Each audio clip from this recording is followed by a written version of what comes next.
Hello and welcome to Brave Talks. Today I'm thrilled to be joined by Paul Alborough. We normally start with a very, very simple question, but sometimes a complex question, which is, who is Paul Alborough?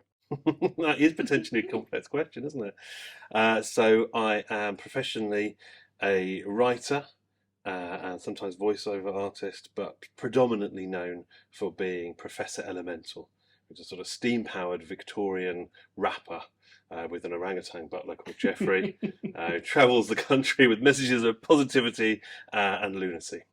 We're going to talk about imposter syndrome today, so that's kind of the subject. Now, I wanted to mention that we did try to do this once before, so I had this conversation with somebody else, but we both felt we weren't good enough, so hence we're trying it a second time. But I think that speaks volumes about what this so I'm subject benefiting off your imposter syndrome. That's great. So when we think about imposter syndrome, there's so many different variants of it, but generally speaking, it's where you feel like you're presenting a different persona, almost fooling people into thinking you can do something or have the ability to do something. There's kind of an element of that. You doubt yourself a little bit. Oh, definitely. There's two sides of it. I think there's two sides of it. There's the kind of imposter syndrome that says I'm not good enough. And there's no point in me starting to sing because the Aretha Franklin's already happened. I'll never be as good as that. Or then if you've achieved something, it's like, oh my God, they're going to find out. Yes. That by accident, I've ended up here and I'm not good enough to do it. So there's those two sides of it. And so who do you think people see when you're kind of trying to fool them a little bit? You're saying, I'm just trying the best I can. I mean, these other people are so amazing. What do you think people see of you? What's their perception? Oh, I don't think anyone really looks at me and goes, wow, he's got it all sewn up. It's more of a look of concern. Do you still think this is okay? But I mean, that's my imposter syndrome talking. Yeah, I think, well, that's the beauty. I'm sort of the right person to talk about this because I've had the imposter syndrome of wanting to rap and being too scared to because I was scared I wasn't the right person to do it. I was like that for a lot of time. And also then becoming a rapper and feeling like I really didn't fit into it, and hence the character really came about as almost like a suit of armour that I could wear, so I didn't have to worry about whether or not I was good enough at it. I had this character who definitely considered himself good enough at it, so that was my possible solution to getting around it all. So a lot of people do suffer from this. I mean, I think it's very common. I think there's something about 70% of people will experience at some time throughout their life, and there's kind of different types of imposter syndrome as well. Do you know what you suffer from? I think I've had them all over the years at different times. As soon as when you're trying to get to the stage where people like your stuff, you think you're not good enough, and then as soon as people do like your stuff, you think, well, now I'm not good enough, and they're going to find out. And there is a thing I read about called pluralistic ignorance, which is exactly that. It's the fact that everybody is suffering from it, but because no one talks about it, everyone thinks they're the only person suffering from it. And I find that really quite comforting as well, the fact that everybody feels like they don't know what they're doing. Which is sort of on the one hand comforting, but on the other hand utterly terrifying, because that means everybody, including the people in charge, don't know what they're doing. That's becoming more and more apparent. Oh God, no one really knows what they're up to. It's kind of a thing when you say because I've heard it in meetings where people have said, oh, I suffer from imposter syndrome, and it's a statement. It can be quite an undermining thing to say that or to admit it. I mean, how do you deal with that when you're open about it and you say, well, actually, it's here. I have suffered from it. Yeah, that's a very good question, because you don't want to undermine yourself too much. I think it's all about how you express it and who you express it to. Like, for example, I was thinking about this on the way here. I've had a fear for quite a while, and it's becoming it almost becomes a bit of an issue that every time I do a gig that isn't an existing event, so if it's just Professor Elemental appearing live at the pub or whatever, I'm absolutely convinced just before it that no one is going to turn up. And there will be like maybe three, you'll be there, but other than you, there'll be 2 or 3 other people, and that'll be that. I mean, really, all I need is you, but it's always nice to have you. And that's a kind of natural fear, and I'm always really relieved. So when I say, oh, it's lovely for you all coming out today, I genuinely mean it. I'm genuinely relieved. But it's become a thing where I've been so worried about it that on a few occasions people have said, oh, really nice to see you, Professor. And I've immediately babbled out to someone who just bought a ticket to come see me at the show. I'm really glad that you've come because I didn't think anybody was coming. And so I'm really, really pleased that you've made it because I thought the whole room would be empty. That's not what people want to hear when they've bought a ticket to a show. So you can overdo it. You can overshare. I think Yeah. it's good to be honest about it. And it's good if someone asks you to be honest about your achievements or your nervousness about them. But I think being judicious with who you tell and when you tell, particularly in a work scenario, you could undermine yourself if you're not careful. So yeah, you do just choose your friends carefully who you tell that to. I mean, it's interesting because in the creative world, I think a lot of people do suffer from that doubt, that self-doubt. And do you see that as a kind of driver and positivity as well? Because for myself, I've tried so many different things because I just don't think I'm good enough to do those things. So I didn't try them, and I keep trying, and I try to make myself better. Even when I've made something, I think, well, it's not as good as this other person could have made, and I compare it to, but it does actually drive me to try and do something else. I think that's a really good outlook on it. I hadn't really considered it from that point of view, but I think you're exactly right. It can, if as long as the little mind monkeys don't tell you to stop doing it altogether and tell you to keep getting better at it, I think it can be good. And a bit of humility is good as well. If you don't, as we've seen on many occasions with public figures, if you don't have any imposter syndrome and you believe that you're destined to be great at something and you're amazing at it, suddenly you're Donald Trump or Liz Truss, and it's a disaster. So a bit of imposter syndrome, I think, is quite healthy. A bit of humility is all right. I think you're touching about it a little bit. So what about the downsides to this as well? That people allow themselves to kind of be consumed by it a little bit. So what have you seen, or what have you experienced yourself? Have there been moments where it has manifested in a negative way rather than a positive way? Yeah, hugely. I think it can really hold you back, and I think one of the most common things is in a work situation, not going for, say, a promotion or taking on a new project, saying, well, there's no way I could do that. And I've definitely had a lack of ambition based not on, wanting something, but thinking that I didn't deserve that something. Even in terms of rapping, I didn't rap, I rapped just to my cat when I was a kid for years and years. And the amount of opportunities I had where I could have done my first rap in front of people and was too nervous to do it. And it might have really changed everything that I did. And a little bit of false confidence really helped in that. I know it's going off on a bit of a tangent, but the first time I successfully rapped in front of other people was the first time we were talking about hip hop, and this quite sort of laddie bloke just went, "Oh, so you like hip hop?" And I was like, "Yeah, I rap a bit." And they said, "Oh, are you any good?" And the first time I went, "Yeah, actually, I am really good." And I didn't believe that I was at all. But that sometimes you need a little bridge of faking it till you make it to actually get to where you need to be. So yeah, it can be really undermining, and I think it can stop you in your tracks. You can be completely ruled by it, we all suffer from it all the time to a certain extent. Do you think there'll be a time where you will just accept that you are good at what you do? I mean, is there internally to yourself? Because I mean, you've done so many things. You've been so creative. You've done so many like music videos. You've done animation. You've done games. You've done all of these sort of things. Do you accept a time where you just say, "Actually, I am. I'm good"? Yeah. I think I have done, but then there's a danger that you sort of plateau after that, because you go, "Oh, well, I'm definitely good at these bits. Well, I better not try anything new, because that's a whole other ball game, and I've definitely worked out this bit here." And I did that at the beginning of the year. Actually, I had some relatively small gigs, and I just decided that I'd sort of plateaued out, and maybe that was all right as a middle-aged rapper, just to accept my lot and just stop there. That'll do. That's what's going on here is plenty. And it's amazing how much that started to manifest as well. That actually, things weren't coming in, and that added to the thinking. Well, I must have been right about that. But then, I had a couple of really good gig experiences, and it really reminded me of how much I loved it and how much I wanted to do more.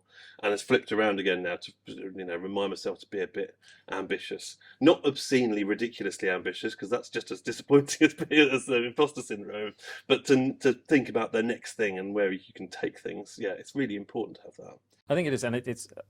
I remember there was a person that we were doing something together, and they just wanted to say, how good this was that we did. We worked on this thing, and they said, it was really great. And I was like, oh no, and I was being, no, don't say that, stop it, all those sort of things. And they said, you do know that when you say that, that's quite a negative experience for me, because I'm trying to say, I enjoyed what you did.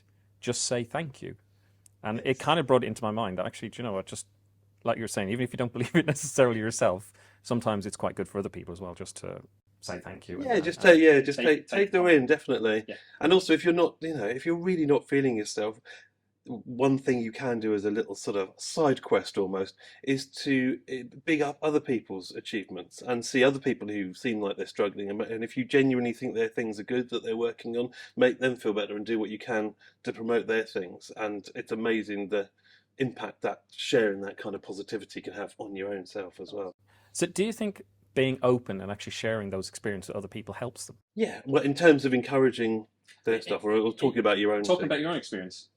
Yes, I think it does. I think, and I think there is, again, it's that pluralistic ignorance thing. You think you are completely on your own with it, hearing that somebody else might be struggling, even though they seem very confident. I saw it last night when I saw a comedian. They were quite vulnerable on stage, and there've been moments, sometimes accidentally, where I've been quite vulnerable on stage, and they are the moments where you really connect with your audience, definitely. So I think everybody needs a little bit of that. And when I was even reading up about ready for this talk, I sort of read up a little bit about it, and the list of famous people who've suffered from imposter syndrome, from Albert Einstein to Neil Gaiman to Mario Angelou, there's just it's all of some of the greatest minds that we've ever had have gone, oh no, I'm not really good enough. They're going to knock on my door and tell me that it's all over at any point soon. I think that's quite comforting, really. I think on saying that, I think there is an element of drive, certainly for me, that waiting to be found out. This thing. Yes, someone's going to knock on your door. Yeah, and it's like, oh, hello, I've realised you don't know what you're talking about, so now we're going to escort you away. But it kind of drives you to continue trying as well. Yes, definitely. As long as it's not in a slightly panicked sort of, oh my God, they're going to be here any minute sort of way. Yeah, it definitely can be motivational. So do you think as you grow in your profession as well, and the things that you're doing on stage and getting that adulation and that joy from the audience, do you think it helps it? Does it go away? Is it always going to be there, do you feel? I mean, what's your thought? I'm never going to not be needy. And I think as you become older, you become more middle-aged, there's no one else going to give me a round of applause for anything else I do. I'm not going to get that at home. So I think I will always require a sort of desperate need for someone to clap something that I'm doing. So yeah, I don't think that goes away. But with that, there will always be a sort of a sense of that maybe I shouldn't be here, and your worries change, don't you? Just you'll always have a few worries, but just recognizing them for what they are and knowing that it's okay to have those worries. And also, I was thinking about the consequences of it as well. Like when I first started, I had two really pivotal conversations about whether I was going to do this for a living. Because I was in my late 30s, I had a new baby on the way. The idea of suddenly becoming a rapper for a living was ridiculous. And I had the perfect two conversations. There was an American guy. I did my first American gig, and I said I was thinking of doing this for a living. When I get back home, it's like, yeah, of course, you got to live your dreams. And that beautifully American, of course you can do it way. And I needed that little bit of confidence, even if I wasn't feeling it. And I came home and I told my friends, I was like, oh, I'm thinking of, becoming a rapper for a living. They're like, don't know about that, mate. I don't know, you're a bit old for that. But then one friend of mine said, I said, yeah, but I'm worried. He said, well, look, do you hate your job? And I said, well, I've done so many jobs, I've hated all of them. And he said, well, there's always, if this fails, which it might well do, Paul, there's always a load of other shit jobs you could take. I was like, oh yeah, you're right. Like thinking about the consequences of your failure. Let's put it in a creative thing. Let's say you're a poet, but you've never done it on stage and you really want to try a slam poetry gig. Standing up there, it was terrifying. And what if it went wrong or you fumbled the delivery? The worst case scenario is going to be very briefly embarrassing, but no one else is going to really care because they're worried about their own stuff. No one really is thinking that much about you. So the consequences of your getting it wrong are so small, you might as well give it a go because the benefits are actually really big and the consequences are usually relatively tiny.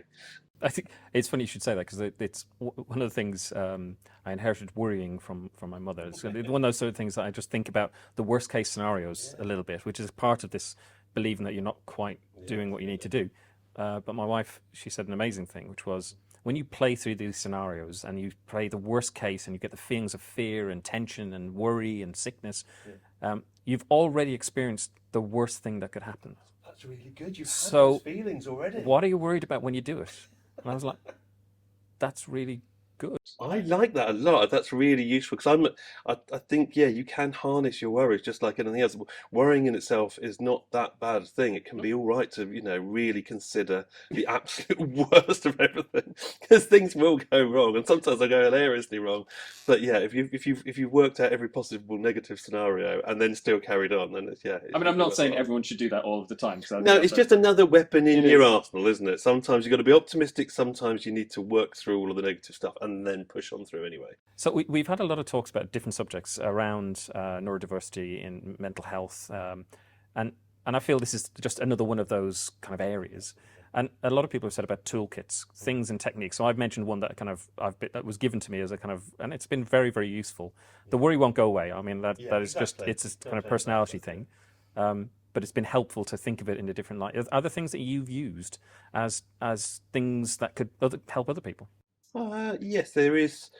One thing that, and again, I'm aware that what might help me might not help everybody, but something that I think more people should use is the unearned confidence of a middle class white male. Now, if you take that's a toxic amount of self-belief, but if you take a tiny chunk of that for yourself, just a little bit of self-belief, even if you're having to fake it a little bit, and like we were saying earlier, projecting that that you're doing well, or talking about things in the present tense, like, oh, one day I'd really love to write a thriller, but maybe I probably won't ever do it. Da, da, da, da, da. And you've talked yourself out of it just in that conversation, rather than saying, oh yeah, I'm working on a thriller at the moment. I'm writing this book. Putting things in the present tense, even if you're not quite there in real terms, can make a huge amount of difference. And that's exactly what I've got with the professor, because as a character, he has an infinite amount of self-belief in whatever he's doing, but coupled with the fact that he's going to be fairly terrible at any of those things, but it's never going to put him off, and he will continually just move right on to the next thing. And do you think so? With having that character, does that actually help? Is that almost a tool, and it's the tool in the toolkit? Yeah, that is not a tool that a lot of people can access. I do appreciate that. No. Not everyone's got access to silly hats and silly voices. But yeah, 100% it is, and particularly because he, unconsciously he came about out of my fear of being found out as a rapper, because I was feeling so very white and middle class, and I was hanging out with, well, to be fair, a load of other white middle class rappers, but they were much better at faking a London accent and acting like they were working class, and just being a bit sort of harder and laddier and blokier. And I felt so nerdy, it really tapped into all those sort of childhood sort of school things where you just feel like you're not part of that particular gang. So instead of trying to sort of fake an accent and do like loads of gangster lyrics that didn't fit me, I just went completely the other direction. I think you can wearing your faults can be quite a good thing. Your weakness is strong, as Patton Oswalt said. You can lean into your perceived flaws, like being far too posh to be a rapper or too silly to be a rapper, and wear those as a thing. And I think that can be true even with things that aren't quite so showy. Like if you're shy, for example, in a world which praises people who are loud and showy, if you're shy, that might potentially mean that you're a much better listener. Or that you've got quieter, more collaborative skills that other people would be actually passing over. So it's worth looking at the things you consider as flaws and thinking, well, actually, I can't, like your worry, you can't change that about yourself. So how can I harness that to be of benefit to me? I think I was going to actually ask you about that, and you beautifully answered it. It's seen as quite a harmful thing. I think people say it when they say about imposter syndrome, they say it as a negative. And I was joking at the beginning that we tried to have this conversation before, but we felt like we failed. So good. But actually, it's allowed us to have another conversation and continue to kind of share, and I think that's a really positive thing.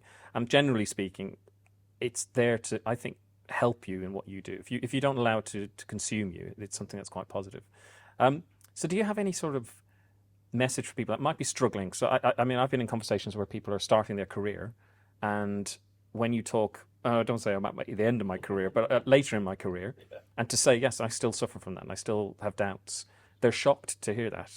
And I think it's positive to allow people to know that actually it's okay to have doubts. I mean, it's okay, but don't let it take over. Exactly that.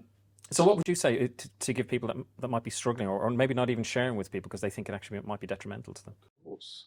I think that you know that you can, if you really want to, you can change your mind as well. There are certain fundamental things about you that you might want to harness and use in a different directions, and there are other things where you shouldn't ever underestimate how much you can change if you really, really want to. I was very shy, nerdy boy that could never imagine that I would stand in front of loads of people in a ridiculous hat and do things like freestyling and leaping around. So I think, yeah, don't underestimate your own potential. And if you are struggling on your own with it, then collaborating is the best possible medicine, because then you've got two people to both say that you're not good enough, but you've got two people to share your worries, but also to build on the strength. And all of the professor stuff, the things that we've done together, all the music we've ever made, all the art and games, I've done none of it on my own. I tend to hook up with people who I consider slightly more talented than me, jump on their coattails and take all the glory. But yeah, I think if you're really feeling stuck, then finding someone you can trust to collaborate with can make all the difference in the world.